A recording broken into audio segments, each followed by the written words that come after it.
Pagdating ko sa bahay, agad ako sinalubong ni Jennifer kahit nasa labas ng pintuan pa lang ako. Mommy! Sigaw nito sa matinis na boses. Patakbo itong lumapit sa akin. Umupo ako para salubungin siya ng yakap ko.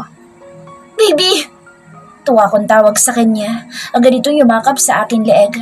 Sabik na makita ako at makasama. I miss you, baby. Wika ako sabay buhat sa kanya. I miss you too, mommy. Sagot nito sa matinis na boses. Narito ka na pala. Si Darwin na malawak ang ngiti sa kanyang labi na nakaharap sa akin. Umalik ito sa aking noo.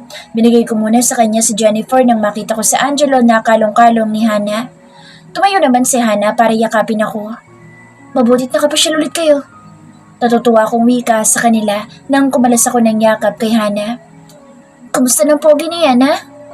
Yumuko ako at tumalik sa pisngi ni Angelo. Iyo po, tita. Bulol na bati ni Angelo sa akin. Nanggigil akong pinisil ang pisngi niya. Namimiss na kasi ni Angelo si Jennifer kaya nag-iya na pumunta rito. Wika ni Hana pero ang mga mata nito na kay Darwin. Alam ko ibig sabihin sa klase ng tingin na iyon ni Hana. Si Darwin ang tinutukoy nito. Alam ko na may pagtingin rin ito kay Darwin at alam kong pinagsasalosan ako nito. Kahit ako man siguro, magsaselos din kung palagi nasa ibang atensyon ng ama ng anak ko. Lalo na at naging ex-girlfriend pa ako ni Darwin. Pero magkaibigan na lang ang turingan namin ni Darwin. Dito ba kayo matutulog? Tanong ko para mawala ang tensyon sa dalawa. Oo sana pero ewan ko lang dyan sa isa. Pasaring ni Hana kay Darwin at nakita ko ang pag-irap ng mata nito kay Darwin. Kung gusto mo dito matulog, wala namang problema sa akin. Basta dadalhin ko ang anak ko mamaya pag-uwi. Sagot naman ni Darwin kay Hana. Di dalhin mo. Para naman makapasyal ako. Pagmamaldita ni Hana kay Darwin. Ganon? Masakit na tingin ni Darwin kay Hana. Eps, baka na naman mauwi ang sagutan ninyong dalawa. Mabuti pa dito na muna kayo matulog, Darwin. Para nang sa ganoon, hindi naman maboring si Hana sa kondo nyo. Awat ko sa kanilang dalawa. Sus, isa ka rin. Pagsusungit ng baliw sa akin na si Darwin. Masyado mo lang talagang kinukulong si Hana. Ay naku, kung ako sa iyo, Han. Hayaan ko sa kanya si Angelo. Tapos paghanap ka ng jowa na pakakasalan ka. Pagbibiro kong sabi kay Hana, subalit hindi nagustuhan ni Darwin ang sinabi ko. Pinanlakihan pa ako ng baliw ng kanyang mga mata. Ano na naman yung pinag-uusapan ninyo, ha? Biglang sabat ni Ate Des. Galing ito sa kusina. Ate Des, bilhin mo nga sa kwarto itong dalawang bata. Sabay kuha ni Darwin kay Angelo sa tabi ni Hana at dinala sa kinaroroonan ni Ate Des. Habang bitbit naman ito si Jenny. Kinuha naman ni Ate Des ang dalawang bata at dinala sa kwarto para doon na sila manood ng TV. Bumalik si Darwin sa tabi namin ni Hana. Ikaw, kung ano-ano tinuturo mo sa babaeng yan, mamaya sundin niya sinabi mo. Bulong ni Darwin sa akin. Natawa na lang ako sa sinabi niya. Sus, takot ka rin palang mawala ang ina ng anak mo. Tapos ayaw mo pang pakasalan? Tadyo ko sa kanya at simple kong kinalabit sa Hana. Namula naman ang pisngi ni Darwin. Krisa ha, kapag ako nainis, ituturo ko na kay Jeffrey ang kinaroroonan mo. Banta nito sa akin. Alam ko naman na hindi niya iyon magagawa sa akin. Ikaw naman, hindi na mabiro. Nasaan na pala si Mama Lu? Pag-iba ko ng usapan at baka totohanin nito ang banta niya na ituro ako kay Jeffrey. Nasa kusina na si Mama Lu, naghahanda ng panghapunan natin. Si Hana na ang sumagot sa tanong ko. Siya nga pala, Alea. Nakita namin si Jeffrey kanina. Medyo nagulat ako sa sinabing iyon ni Darwin. Ano? Ang ibig sabihin nandito sa heaven? Si Jeffrey? Kabado kong tanong kay Darwin. Oo, may hotel siyang pinatatayo dito. Kaya pinuntahan niya iyon.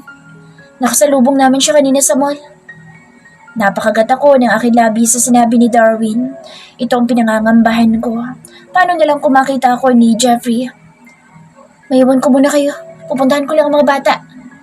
Paalam naman ni Hana sa amin ni Darwin. Tumango lang ako at tipid na ngumiti kay Hana. Umalis na siya at kami na lang naiwan ni Darwin sa sala na nakaupo habang nag-uusap. Darwin, paano kung makita ko ni Jeffrey? Kinakabahan ako habang itinatanong ko iyon kay Darwin. Huwag kang mag-alala, hindi ka naman siguro niya makikita dito. Si Jennifer nakita niya kanina. Nanlaki ang mga mata ko sa ipinahayag na iyon ni Darwin. Kung ganoon ay nagkita na nga ang mag-ama ko. Huwag kang mag-alala, hindi naman niya alam na anak niya si Jennifer. Pero napansin ko na panay ang tingin niya sa anak ninyo. Siguro nakaramdam siya ng lukso ng dugo na tinatawag. Katulad nung una ko nakita si Angelo. Dugtong pang sabi ni Darwin. Hindi na ako magtatago sa kanya, Darwin. Napapagod na rin ako sa pagtatago. Kung panahon na para magkita kami, hahayaan ko na lang ang panahon kung ano ibibigay niyang kapalaran sa akin. Mahina akong sabi kay Darwin. Anong ibig mo sabihin? Nakakunot noon itong tanong sa akin. Kung sakaling darating man ang araw na makita niya ako, handa akong tanggapin kung ano man parusang ibibigay niya sa akin. Sabi ko kay Darwin, kung ganoon, kaya mo na siyang harapin? Handa ka na bang ipaalam sa kanya ang tungkol kay Jennifer? Medyo nag-isip ako sa mga katunungan na iyon ni Darwin. Hindi ko alam. Siguro. Pero huwag mo na ngayon dahil hindi pa ako handa na mawala sa akin ang anak ko. Baka kunin niya sa akin ang anak ko kapag nalaman niya na may anak kami. Nalilito ako. Hindi ko alam kung handa na ba talaga akong harapin siya. Mabuti na paghandaan mo ang muling pagkikita ninyo ni Jeffrey. Seryoso namang sabi ni Darwin. May itatanong pala ako sa'yo, Dar. Bigla ko nalang naalala ang pagdurugo ng ilong ko. Ano yun? Anya na handang pakinggan ang sasabihin ko. Dito mga nakaraan kasi, lagi masakit ang ulo ko. Tapos kanina, bigla nalang sumakit ang ulo ko. Tapos dumugo ang ilong ko. Okay lang bang ganun? Kumunot ang kanyang noo na tumingin sa akin. Agad nitong tinignan ng mga mata ko. Kailan pa dumudugo ang ilong mo? Seryoso nitong tanong matapos sipati ng mga mata ko. Noong nakaraang buwan lang. Pero isang beses lang naman dumugo ang ilong ko noon. Naulit na lang kanina. Sagot ko sa tanong niya. Kailangan ay magpatingin ka na sa doktor. Bukas na bukas isasama kita sa Holland para magpa-check up. Tura nito sa akin. Pero may trabaho pa ako bukas. Saka hindi ako nakapagpaalam na absent. Nagalangan ko sagot. Alam ko mapilit si Darwin at hindi niya ako tatantanan hanggang hindi ako mapapapayag na sumama sa kanila sa Holland. Huwag mong isubulang bahalang nararamdaman mo, Krisa. Mahirap na. Kaya sa lalong madaling panahon magpa-check up ka. Utos dito sa akin na nag-aalala. Huwag kang mag-alala. Magpapaalam ako sa pinagtatrabahuhan ko at magpapatingin agad ako. Tugon ko upang hindi na siya mag-alala. Sa makalawa, susunduin kita rito para makapagpa-check up ka. Ako mismo mag-e-examine sa'yo. Tumango lang ako sa sinabi niya. Maya-maya pa'y lumabas na si Mama Lu mula sa kusina. Narito ka na pala, Leia. Nasaan ang mga bata? Asa sana?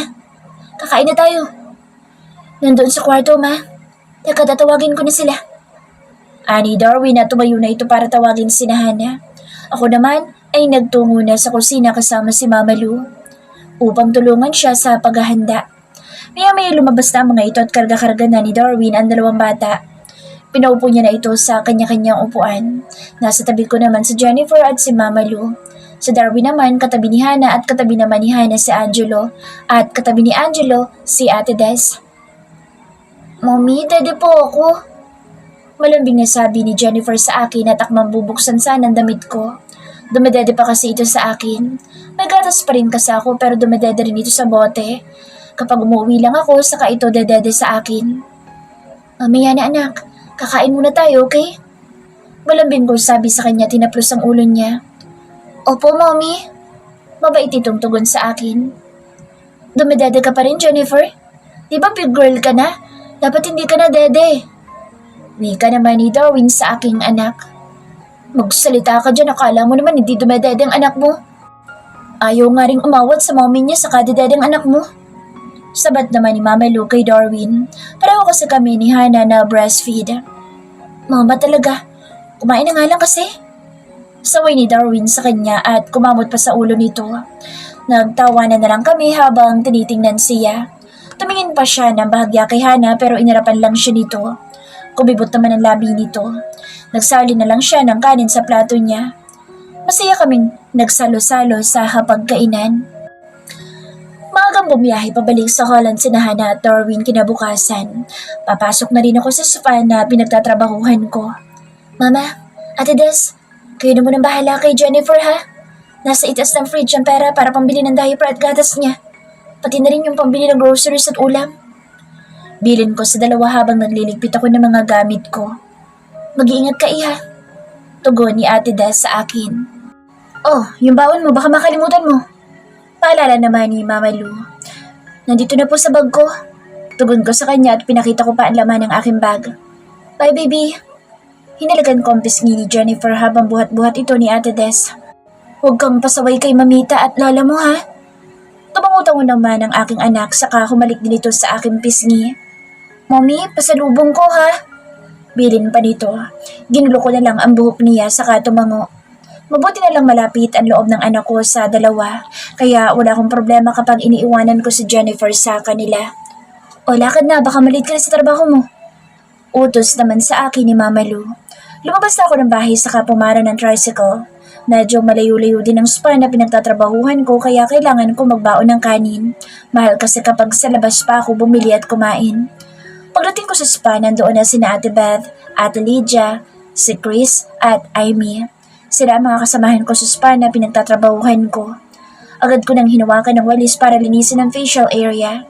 Pagkatapos ay inihanda ko ang towel, gloves at mga cream pati na ang steamer na gagamitin ko pang facial. Pagkatapos kong linisan ang facial room, tinulungan ko naman sina Amy at Chris na linisin ang food spa area. Si Ate Beth naman abala sa pag-aayos sa cashier. Ilang sandali pa tumunog ang telepono. Si Ate Beth na sumagot sa tumawag. Unang customer siguro iyon sa araw na ito at magpapaschedule.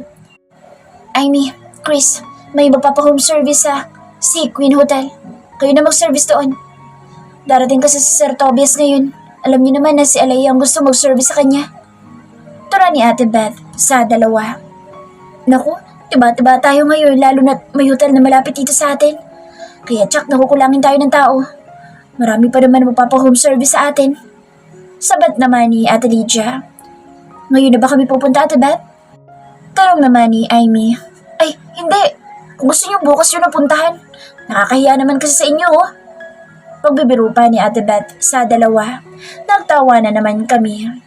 Ayusin niyo na mga dapat ninyong dalhin para wala kayong maiwanan. Bilin pa ni Ate Beth sa dalawa. At nag-ayos na nga ang dalawa para sa dadalhin nila. Nag-home service din kasi kami pero dito lang sa malapit sa spa na pinagtatrabahuhan ko. Maya-maya dumating na si Sir Tobias. Good morning everyone! Malawak ang ngiti nito na bati sa amin. Good morning din po, sir. Bati naman namin sa kanya. Kamusta na kayo? Tanong pa dito saka tumuloy na sa cashier. Ayos lang po kami, sir. May customer na nga po kami. Home service nga lang. Sagot naman ni Ate Beth. Mamaya, dadan ako sa ibang branch. Kaya Alea, i-facial muna ako para maaga tayo matapos. Utos dito sa akin. Nakangiti lang ako ng malawak at tumango sa kanya bilang tugon sa sinabi niya. Pumasok na kami sa facial area. Sina Amy at Chris naman ay nagtungo na sa hotel na pagsaservisan nila. Pinahiga ko na si Sir Tobias sa bed at inihanda ko na ang steamer at ang mga dapat ipahid sa kanyang muka. Sinimulan ko ng imasahe ang kanyang muka at nilagyan ko muna iyon ng cream na pampalinis sa mga alikabok na nakakapit sa mukha niya. Alea, pwede ba kitang maimbitahang mag-dinner sa susunod na araw? Tanong pa dito sa akin habang minamasahe ko ang mukha niya at ini-steam.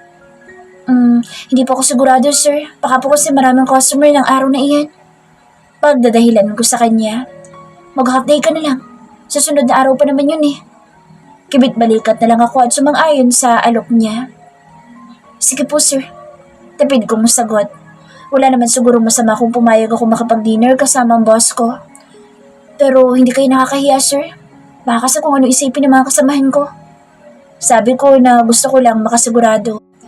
Ayoko kasi na baka bigyan ng mga kasamahan ko sa trabaho ang kabaitan ni sir sa akin ng mali siya. Okay, para hindi ka mailang sa akin, isama natin silang lahat. Pabonus ko na sa inyong lahat. Napangiti ako sa sinabi niyang iyon.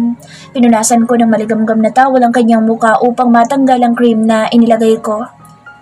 Leia, baka gusto mo mag-model? Naghahanap kasi ang agency ko na magmamodel sa damit. Naisip kita, pang-model ka sa katawan mo saka maganda ka. Saglit ako napatigil sa sinabi niyang iyon. Wala po akong hilig sa pagmamodel, sir. Isa pa masaya na ako sa trabaho kong ito. Tanggi kong sagot sa kanya. Ang totoo'y ayoko lang talaga na ma-expose sa TV o dyaryo ang mukha ko. Mahirap na at may makakilala sa akin. Isa pa wanted ako dahil sa pagtakas ko sa kulungan. Baka mamaya makita pa ako ni Jeffrey. It's okay kung ayaw mo. Iginagalang ko desisyon mo. Ngumiti lang ako sa sinabi niya. Mabait na tao naman si Sir Tobias, lalo na sa amin ng mga tauhan niya. Salamat po, sir. Nakangiti kong pasasalamat sa kanya dahil ginagalang niya ang desisyon ko. No problem. Tapid niyang sagot. Pinagpatuloy ko naman ang ginagawa ko sa kanyang mukha. Tuluyan na itong nakaidlip habang tinatanggalan ko siya ng mga whiteheads and blackheads. Gwapo si Sir Tobias at malaki ang katawan. Isa kasi siyang model ng mga branded na pantalon at damit. Kahit kailan, hindi niya pa ako nasusungitan. Palagi nga itong nakangiti sa akin kapag pumupunta siya dito sa spa. Ako ang paborito niyang taga-ayos na mukha niya at mga kuko sa daliri at paa. Makalipas pang isang oras, natapos ng pag-facial ko sa mukha ni Sir Tobias. Hindi na ito nagtagal sa spa dahil iikot pa ito sa ibang branch ng Marivelus Spa. Binigyan niya ako ng malaking tip bago siya umalis. Galante ito pagdating sa pera. Minsan binibigyan niya sa Ate Beth ng pera para pambili ng pangmerienda namin. Sa 2 taon ko rito sa Marivelus Spa, wala naman ako naging problema sa mga kasamahan ko sa trabaho o di kaya sa mga nagiging customers ko. Lumipas pa maghapon, marami kang customer sa manicure and pedicure. Mabuti na lang at mabilis natapos ang 2 sa hotel na pinag-servicean nila kaya nakabalik sila bago magtanghalian. Araw kasi na linggo ngayon kaya marami nagpaspa. Alas 5 na ng hapon nang matapos ko isang customer sa manicure and pedicure. Nakailang customer na ako sa isang araw kaya medyo napagod na ako. Uupo na sana ako sa sofa nang biglang sumakit na naman ang ulo ko. Kasabay noon ay ang pagtulo ng dugo sa aking ilong. Akala ko sipon lang iyon subalit dugo na pala. Dali-dali ako nagtungo sa banyo para maghilamos. Tumingala ako ng bahagya para hindi tumulo ang dugo sa ilong ko. Nararamdaman ko na patindi ng patindi ang sakit ng aking ulo kaya sumandal muna ako sandali sa lababo. Nang tumigil na ang pagdurugo ng ilong ko, saka ako lumabas ng banyo. Alea, ayos ka lang ba? Parang kahapon dumugo rin ang ilong mo ah. Pag-aalala ni Ate Lydia sa akin, napansin pala nito ang pagtulo ng dugo sa aking ilong. Masakit nga pong ulo ko eh. Sumbong ko sa kanya. Mabuti pa'y umuwi ka na muna. Baka napagod ka lang, kaya ipahinga mo na muna ang katawan mo. Utos naman ni Ate Beth sa akin. Salamat Ate Beth. Pwede po ba akong umabsent bukas? O papatingin lang po ako sa doktor? Paalam ko kay Ate Beth. Siya kasi ang nagmamanage ng spa. Hindi rin kasi ako nakapagpaalam kay Sir Tobias kanina dahil nawala rin kasi sa isip ko. Mabuti pa nga magpatingin ka na sa neurologist nang sa ganon ay malaman mo kung bakit lagi nalang nagdurugo ang ilong mo. Suwestyo naman ni Ate Lydia sa akin.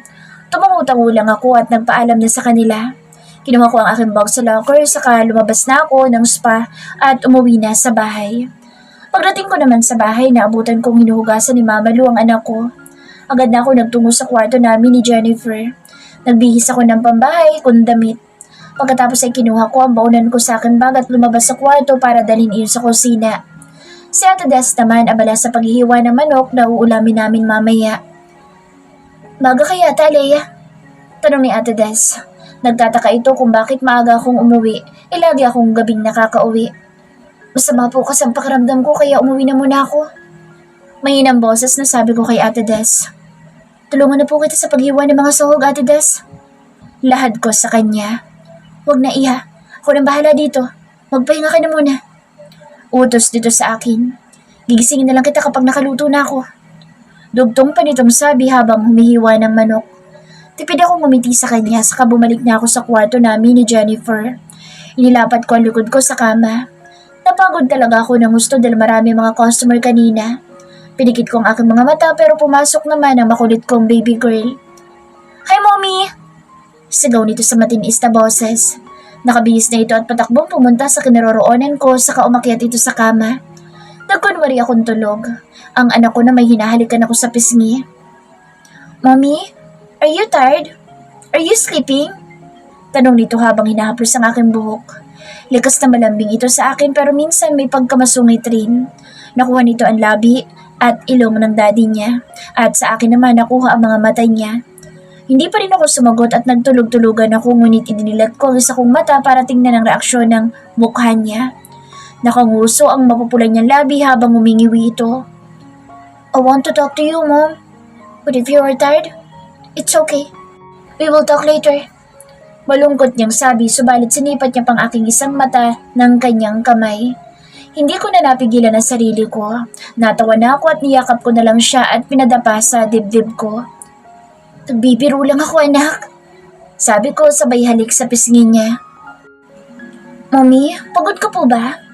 Malambing pa nitong tanong sa akin. No baby, basta kasama kita at nakikita ko maganda mong ngiti. Natatanggal na ang pagod ko. Wika ako at niyakap ko siya ng mahigpit. Mommy, where's my daddy? Hindi ko inaasahan na tanungin iyon sa akin ni Jennifer. Unang pagkakataon na nagtanong siya tungkol sa daddy niya. Bakit mo naman itanong, anak? Umupo ako sa kama sa kakinalong siya. Kinuha ko suklay na nasa lamisita sa sinuklay ang kanyang buhok. Sa Angelo po ka sa may daddy. Bakit po ako? Wala. Malungkot itong tanong sabay haba ng nguso. Kasi ang daddy mo nasa malayong lugar siya. Pero huwag ka mag-alala, anak. Makikita mo rin ang daddy mo. Pero hindi pa sa ngayon. Malambing ko namang sabi sa kanya habang sinusuklay ko ang kulot nitong buhok sa dulo. Bakit naman po hindi pwede ngayon? Gusto ko po, mommy. Meron akong daddy. Pwede mo ba akong bilhan ng daddy? Natawa ko sa uli niyang sinabi. Wala talagang kamuwang-muwang ang anak ko. Anak, hindi naman binibili ang daddy eh. Bakit pang manika ako binili niyo po ang daddy niya at mommy niya? Tanong pa nito na tumingala pa sa akin. Anak, manika lang kasi sila, kaya pwedeng bili ng mommy at daddy nila. Saka hindi nagsasalita ang manika. Diba? Binibigyan lang natin sila ng ilusyon para magkaroon sila ng buhay. Paliwanag ko sa aking anak. Ano po yun? Naguguluhan itong tanong. Bumuntong hininga na lang ako ng malalim. Gusto mo ba kumain na? Pag-iiba ko na lang ng usapan namin. No, mommy. Gusto ko dada sa'yo. Lambing pa nito sa akin. Ang laki mo na, dadada ka pa rin kay mommy? Nakangiti kong tanong sa kanya. Bukas po, hindi na ako dadada sa'yo, mommy. Kasi big girl na po ako bukas. Hinagkan ko na lang siya sa kanyang pisngi. Yun naman ang lagi niyang sinasabi na bukas hindi na siya dadede pero pagdating kinabukasan, dadede pa rin ito sa akin. Okay, promise mo bukas hindi ka na dadede sa akin, ha? Sabi ko at pinahiga ko na siya. Tumango naman ito at itinaas niya ang damit ko. Habang dumadadi ito, hinahaplos ko ang buhok niya. Makikita mo rin ang daddy mo someday, anak. Hindi pa sa ngayon pero nagkita na kayo ng daddy mo. At alam ko na darating din ang panahon na magkukrus ulit ang landas namin ng daddy mo. Bulong ng isipan ko. Nakatulog naman kami mag-ina. Nagising na lang ako nang ginising ako ni Mama Lu para kumain na. May bit-bit na itong gatas para kay Jennifer. Dumadada rin kasi ito sa bote. Tulog na tulog pa si Jennifer kaya dahan-dahan akong bumangon para hindi ito magising. Kumain na tayo. Bulong ni Mama Lu para hindi magising si Jennifer. Tumango lang ako bilang tugon. Inilapag naman ito ang bote ng gatas na hawak-hawak niya sa lamisita. Inayos ko muna ang posisyon ni Jennifer bago lumabas. Alea, hinahanap na ni Jennifer ang ama niya. Naiinggit siya kay Angelo dahil may daddy daw sa Angelo. Tinatanong niya ako kanina kung bakit wala siyang daddy. Saad ni Mama Lu habang magkaharap kami sa lamesa at kumakain. Kanina lang nagtanong din siya sa akin. Ang bilis ng paglaki ni Jennifer. Hinahanap na niya ang daddy niya. Sabi ko, panahon na ang nagtagpo sa mag-ama kahapon, Krisa. Kaya hindi mo maiiwasan na hindi magtatagpo ang landas ninyo ni Jeffrey. Sang-ayon ako sa sinabing iyon ni Mama Lu. Kung magtagpo man ang landas namin ni Jeffrey, siguro kaya ko na siyang harapin. Tugon ko sa sinabi ni Mama Lu pero hindi ako sigurado kung handa na ba talaga ako na makita siya o makaharap siya. Kinabukasan sinundo ako ni Darwin. Tinawagan ko kasi siya kagabi na kailangan ko magpa-check up. Dinala niya ako sa ospital na pinagtatrabahuhan niya sa Holland. Siya din kasi ang titingin sa akin. 2 hours lang ang nakalipas ay nakarating kami sa Holland. Namiss ko ang ingay ng syudad. After 5 years, ngayon lang ulit ako nakatungtong dito. Ngayon ko lang ulit na amoy ang hangin na lugar na kinalakhan ko. Nakarating kami sa ospital na pinagtatrabahuhan ni Darwin. Inalalayan niya ako. Pagbaba sa sasakyan. Napakalaki ng ospital. Pumasok kami. Okay ka lang ba? Nag-aalala niyan tanong sa akin habang naglalakad kami sa hallway ng ospital. Okay lang ako. Tipid ko sagot at tumango-tango. Ilang saglit pa nakarating kami sa isang silid. Pinaupo niya ako. Pagkatapos ay nagsuot ito ng puting damit na pandoktor at sinaklob niya lang ito sa kanyang katawan. Sinimulan niyang tingnan ang dalawang mata ko. Tinutukan niya ito ng flashlight na maliit at meron din siyang pinarinig sa akin kung naririnig ko ba o hindi. Kailangan masidiskan ka o MIR para makita natin kung ano ang cause ng pagdurugo ng ilong mo. Turan niya nang matapos niya akong suriin. Kailan mo isasidiskan ang ulo ko? Malungkot kong tanong. Right now, para malaman natin kagad kung ano sanhi. Seryoso niyang sagot. Sige, gawin na natin. Tugon ko subalit nandiyon ang kaba sa aking puso. Umupo siya sa kanyang swivel chair saka iniangat niya ang telepono at may dinayal itong numero. Ihanda mo si Rizkan at gagamitin ko. Utos niya sa kabilang linya. Maya pa ay binaba niya na ang telepono. Let's go. Yaya niya na agad tumayo sa kinuupan niya at naghakbang ng patungo sa may pintuan. Tumayo na rin ako at sumunod sa kanya. Sana'y wala akong malubhang sakit. Kabado ko sabi habang nakasunod sa kanyang likuran. Huwag ka mag-alala. Hindi naman siguro malubhang sakit mo. Seryoso lang siya sa sagot niya sa akin. Malalaman ko ba agad ang resulta? Nakalabas na kami sa kanyang silid at sabay na kami naglakad.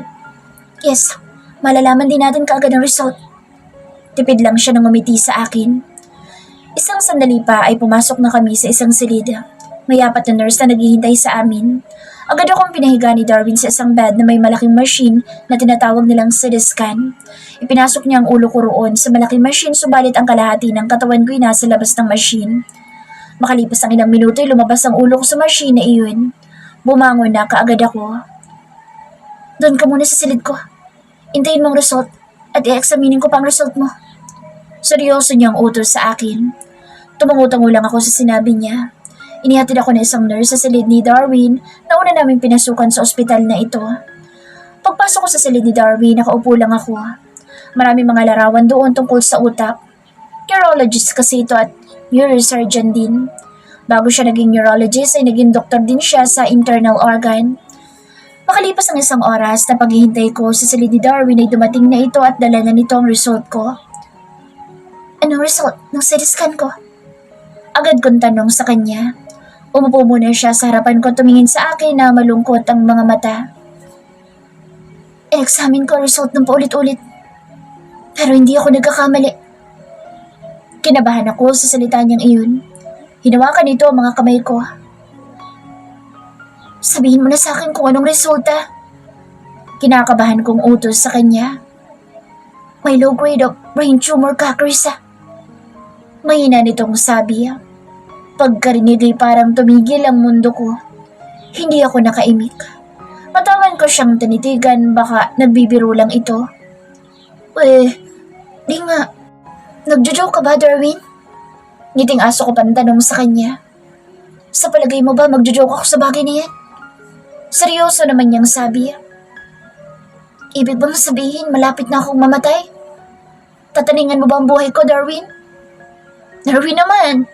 Magbiro ka lang ng iba, wag lang yan. Mangiyak-ngiyak kong sabi sa kanya. Hindi kita binibiro, Krisa, pero hindi ibig sabihin noon ay mamamatay ka na. Nasa grade 1 pa lang ang tumor mo. Pwede pang magamot iyan. Kailangan mo lang mag-undergo ng treatment. Pakiramdam ko inapi ako ng langit sa nangyayari sa akin. Hindi ko alam kung bakit nagkaroon ako ng sakit na ganito. Wala naman ako nagawang malaking kasalanan sa buhay ko para parusahan ako ng ganito. Napailing-iling ako at tumayo na. Hawak ko ano ko. Hindi ako makapaniwala sa sinabi ni Darwin. Pumarap ulit ako sa kanya upang tanungin siya. Anong klaseng treatment ang gagawin sa akin? Sa lubong ang mga kilay ko na tanong sa kanya. Marami pantas na dapat gawin. Kung ang tumor ba sa ulo mo ay kumakalat o nananatili lang siya sa pwesto niya at lumalaki lang. Pagka ganoon, pwede natin tanggalin ang tumor na iyan sa ulo mo. Pero kung isang klase ng tumor na kumakalat, mahirap nang gamutin iyon, Krisa. Malungkot naman turan ni Darwin sa akin. Darwin, ang bata pa ni Jennifer para mamatay ako. Saka hindi pa ako handa. Paano na lang ang anak ko? Garalgal kong tanong sa kanya. Hindi ko na napigilan ang mga luhang pumatak mula sa aking mga mata. Agad naman lumapit si Darwin para yakapin ako. Huwag kang mag-alala. Kailangan lang natin na itest ng mabuti ang tumor mo. Sa pag-aaralan ko ng mabuti ang sakit mo. Sa ngayon ay may paiinom lang akong gamot sa'yo para bumagal ang paglaki o pagkalat ng tumor mo. Saka mabawasan din ang pananakit ng ulo mo. Sabi nito sa akin habang nakayakap sa akin. Paano kung ang tumor na tumubo sa akin, kumakalat pala? May gamot pa para doon? Mahina akong tanong. Oo, may pag-asa pa. Pwede ka mag-undergo ng chemotherapy at radiation para mamatay ang cancer at hindi na bumalik after ng surgery. Pero 50-50 ang chance ng pasyente na makasurvive sa ganong klaseng tumor.